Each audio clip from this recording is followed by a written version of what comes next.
You also want to give her the dates for observation parties. Now, this is why I also say you have to have a good, consistent calendar yourself. If you don't have a party full of bookings, how can you take someone to watch you do some parties?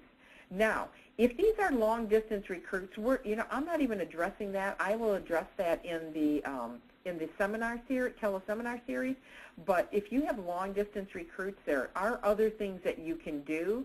They need to watch your training videos and stuff, but you still have to do even the interview. The same interview can be done online via webinar, like we're doing right now through GoToMeeting. You could do it on the phone.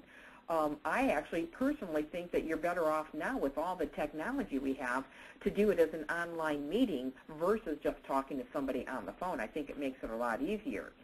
I think they even have those things. I've never done that yet, where you got the cameras and you can talk back and forth. So you could even do something like that. But you've got to give her the dates for her observation parties and also her trainings. And you've got to create her activity calendar. Now, I want to go back to my recruits having 2,750 in their first 30 days. Here's why. What I did is at their interview, I took their calendar and I set up their days that they were going to start doing parties. I set up their calendar and they were going to go out there and I found out what nights of the week they were going to work, and I started setting their calendar up. They had to go out there and do their first party within 48 hours of their grand opening.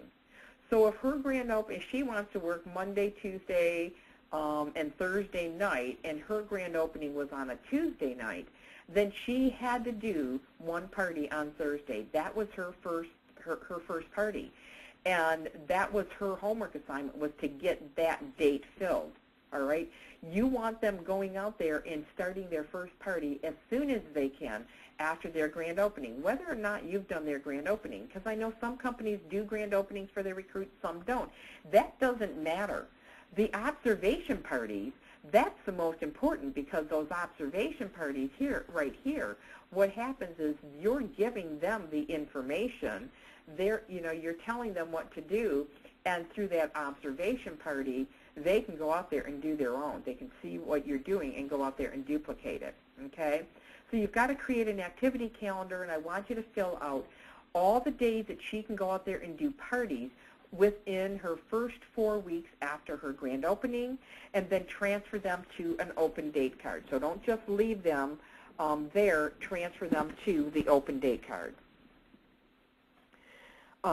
You'll need to begin her training within 48 hours. And this is something that really I see that people really procrastinate, is beginning the training with their new recruit within their first 48 hours. And a lot of people, they say, well, I train my team once a month. So let's say you're training your team the last Monday of the month. You're doing a training for your team.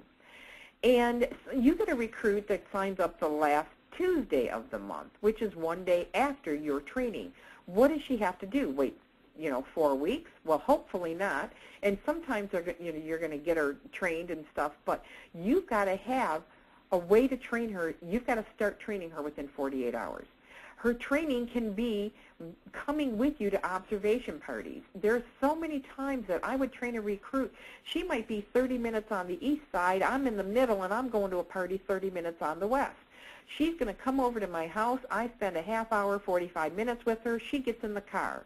I'm going to show you a checklist that I used to use with my new recruits, that they could check off what they needed to know. And I could train somebody in the car just by saying to her, okay, what's next on your list? And then she's sitting in the car, and I'm driving and training at the same time. Let me tell you, you can make things as difficult as you want, or you can make them as simple as you want. It's totally your choice what you decide to do. I found by having a good booking schedule and using my parties as observation parties, and always doing my best to have 1 or 2 recruits, because I would also take my team's recruits with me. I never took more than 2 recruits, but I'll tell you, if I had 4 parties in a week, I can guarantee you that there was at least 5 recruits, 5 people coming with me during those 4 parties, coming and watching me do a home party. And that's the best training your people are ever going to get. So if you're not doing it and you're not maximizing it, you're missing out on really showing your team how they can be successful, okay? And then so she goes there, she watches you do the party, you get in the car, you're driving home, and you're answering any questions. That's the training. And that is the most important training because it's on-the-job training. You must have contact with your recruit after every party for her first 6 weeks after her grand opening. There's a fast start tracking sheet and a list of questions that I use in the blueprint that are phenomenal. It helped me get my new recruits. And by the way, it's questions you ask her versus things that you're telling her to do, because there is a lot of difference. There's a big difference when you have a contact with your new recruit and you're preaching her to death on that call. You're telling her, well, you got to do this, and you got to do this, and you got to do that. Well, what happens is that it's just like your kids. The more you tell them to do, the more they're going to resist doing it. So, but through the series of questions, I could always get my recruits to improve their results. And the reason she's got to call you after every party is if you wait to have contact with her till she's had 2 or 3 parties, and she's done those 2 or 3 parties and had no bookings, well, you know what? She's just really missed a lot of business.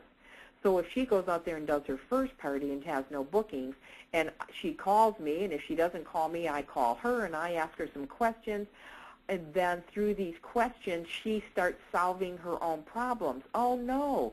You know what? I didn't do that. I forgot about doing that. So, you know, and so I don't have to tell her to do it. When I ask her, did you do this?